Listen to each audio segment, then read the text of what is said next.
جن کے نامہ مال گناہوں سے بھرے ہوئے تھے، سمندر گناہوں کے لے کے آئے، لیکن اسی اللہ کے گھر سے، اسی رحمت والے در سے جب وہ واپس گئے تو اپنے دامن کو اللہ کی رحمتوں کے نور سے بھر کے لے کے گئے، اللہ کی مغفرت کے نور سے بھر کے لے کے گئے۔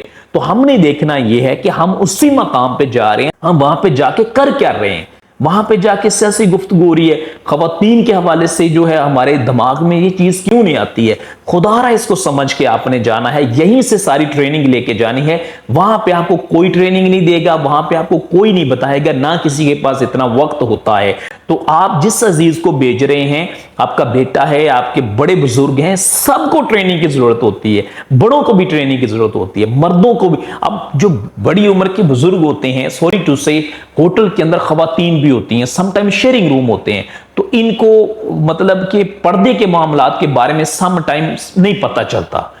کہتے ہیں نا جو بڑی عمر کے جیسے جیسے ہوتے ہیں وہ بچوں کی طرح ہو جاتے ہیں، تو ان کو خیال ہی نہیں اس چیز کا ہوتا۔ اب فرض کریں ایک شیئرنگ روم ہے، ٹھیک ہے، وہیں پہ 2-3 خواتین ہیں، وہاں پہ 3-4 مرد ہوتے ہیں۔ تو اب یہ جو چادر تہ بند باندھ کے جن کو عادت ہوتی ہے، سوتے ہیں اٹھتے ہیں سب کچھ، تو آپ سمجھ سکتے ہیں کہ وہ پردے کے معاملات میں پھر خواتین کو پریشانی کا سامنا کرنا پڑ سکتا ہے۔ تو آپ نے خود اس چیز کی احتیاط کرنا ہے کہ آپ کی وجہ سے کسی کو پریشانی نہیں ہونی چاہیے۔ اسی طرح یہاں پہ چونکہ ان کے ساری زندگی کی ایڈکشن ہوتی ہے، عادت ہوتی ہے، تو وہاں پہ جا کے سگریٹ نوشی کر رہے ہوتے ہیں، وہاں پہ بیٹھے ٹھٹھا مذاق بلکہ ایک دوسرے کو ٹیز کر رہے ہوتے ہیں۔ تو خدا را ان کاموں سے بچنا ہے، اللہ سے ڈرنا ہے، یہ ہیبت کا مقام ہے۔ تو اسی طرح جب آپ اللہ کے آخری نبی، اللہ کے پیارے محبوب رسول اللہ صلی اللہ علیہ وسلم کے مقدس معطر پر نور اور پیارے شہر میں حاضر ہو گئے، تو آج ذرا سوچیں تو صحیح، آپ کہاں پہ آ گئے ہو؟ اس شہر میں آ گئے جس کو ساری زندگی خوابوں میں دیکھا تھا، خیالوں میں چوما تھا، تصویروں میں دیکھا تھا، ویڈیوز میں دیکھا تھا۔ آج سچ مچ اس شہر میں آپ داخل ہو گئے ہیں۔ یہ آقا علیہ الصلوۃ والسلام کا شہر ہے، اس لیے یہاں ادب اتنا زیادہ ہے کہ روزہ رسول صلی اللہ علیہ وسلم پہ جب آپ حاضر ہوں گے، مواجہ شریف پہ جائیں گے، تو سب سے پہلے وہ آیت لکھی ہوئی آپ کو نظر آئے گی۔ اللہ تعالیٰ نے حکم فرمایا کہ یہاں پہ آپ نے اونچی آواز میں بولنا بھی نہیں ہے، ورنہ تمہارے اعمال برباد کر دیے جائیں گے اور تجھے اس کی خبر بھی نہیں ہوگی۔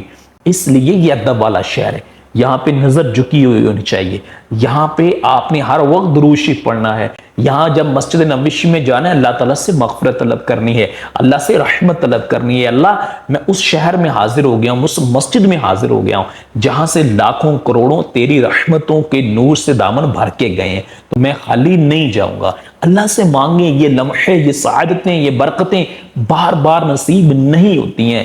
کروڑوں آنکھیں تڑپتی ہیں، روتے ہیں لوگ، یقین کریں روزہ رسول کی تصویریں دیکھ کے لوگ روتے ہیں، روزہ رسول صلی اللہ علیہ وسلم کو لائیو دیکھ کے لوگ روتے ہیں۔ میں نے اپنی آنکھوں سے لوگوں کو تڑپتے ہوئے دیکھا ہے۔ تو آپ تو بڑے خوش بخت ہو یار، چلے گئے وہاں جا کے بھی آپ کو حیا اگر نہیں آئے گی، بے حیائی والے معاملات میں رہیں گے، یہ موبائل ہاتھ میں ہوتا ہے، آپ ہر وقت ٹی وی وہاں بیٹھ کے دیکھ رہے ہوتے ہیں، وہاں بیٹھ کے گانے سن رہے ہیں، یا خدا نہ خواستہ کوئی فلمیں دیکھ رہے ہیں، تو یہ میں بدبختی سے کہوں گا، اسے خوش بختی تو نہیں کہا جا سکتا۔ وہاں پہنچنا خوش بختی ہے، لیکن وہاں کے ادب کو ملحوظ خاطر نہ رکھنا بہت بڑی بدبختی ہے۔ اللہ ہمیں ایسی بدبختی سے محفوظ فرمائے۔ اس لیے کہتے ہیں نا، لوگ دعا کرتے ہیں یا اللہ ہمیں وہاں کی بار بار باادب حاضری نصیب فرما۔ مکہ مکرمہ اور مدینہ منورہ کا بہت زیادہ اکرام ہے، بہت زیادہ احترام ہے، تو وہاں کا ادب ملحوظ خاطر خدا را رکھیے گا، اور وہاں پہ جب بھی جائیں ان معاملات کو سیکھ کے جائیں، بزرگوں کو بھی سکھائیں، بڑوں کو بھی سکھائیں، جوانوں کو بھی سکھائیں، خواتین کو بھی سکھائیں۔ وہ ساری خواتین ہوتی ہیں، ان کو لٹرلی معذرت کے ساتھ چیزوں کی سمجھ نہیں ہوتی ہے۔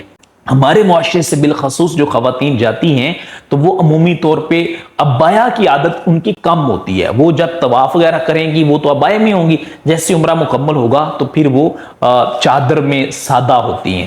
اور یہ آپ کو میجورٹی ہماری ہی خواتین جو ہمارے ریجن سے انڈیا، پاکستان، بنگلہ دیش کی نظر آئیں گی، جنہوں نے اس طرح کے صرف سادہ ایک چادر میں ہوتی ہیں، تو وہ ابایا وغیرہ کم یوز کر رہی ہوتی ہیں۔ تو خدا را خواتین بھی ان معاملات کو سمجھیں کہ آپ کس مقام پہ ہیں۔ اسی طرح خواتین جب بیت اللہ شریف کے قریب جائیں تب بھی پردے کے معاملات کو خود دیکھیں، زیادہ مردوں میں نہیں گھسنا اور چیزوں کو اچھے سے آبزرو کر لینا ہے۔ آپ نے حجر اسود کے قریب بھی جانے کی کوشش نہیں کرنی جب وہاں پہ بہت زیادہ کراؤڈ ہو، پردے کے معاملات ہوتے ہیں۔ پھر آپ نے جو عبایا استعمال کرنا ہے، آپ سمجھ سکتی ہیں کہ وہ اپنی اس طرح کا کرنا ہے، بالکل کھلا ڈلا ہونا چاہیے، کیونکہ جب آپ طواف کر رہی ہوں گی، ویسے بیت اللہ شریف میں جا رہی ہوں گی، تو آپ کے آگے پیچھے لیفٹ رائٹ ہر جگہ پہ مرد ہی مرد ہوتے ہیں، تو آپ سمجھ سکتی ہیں کہ آپ کی وجہ سے کوئی گناہ میں مبتلا نہ ہو۔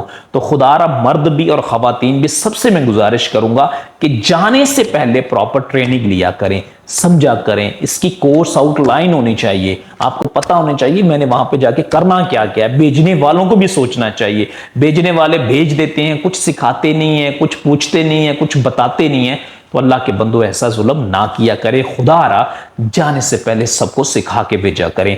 اگر آپ نے سیکھنا ہے حج کے بارے میں، عمرے کے بارے میں، کوئی بھی آپ کا سوال ہے، یا آپ نے ان معاملات کو آپ نے ڈیپلی سمجھنا ہے، تو یہ چینل اسی مقصد کے لیے ہے، لرن محمود 1126، یہ آپ دیکھیں، اس پہ آپ کو ہر ٹاپک پہ ویڈیو مل جائے گی۔ اپنے پیاروں سے بھی شیئر کریں جو جا رہے ہیں یا کبھی جانے کا ارادہ رکھتے ہیں، انشاءاللہ بڑی آسانی ہو جائے گی۔ اللہ تعالی ہم سب کے لیے آسانیاں پیدا فرمائے، اللہ تعالی ہم سب کو بار بار حج بیت اللہ کی سعادت نصیب فرمائے، بار بار روزہ رسول صلی اللہ علیہ وآلہ وسلم پہ حاضر ہو کے کثرت کے ساتھ درود و سلام پڑھنے کی بھی سعادت عطا فرمائے، آمین یا رب العالمین۔ السلام علیکم ورحمۃ اللہ وبرکاتہ۔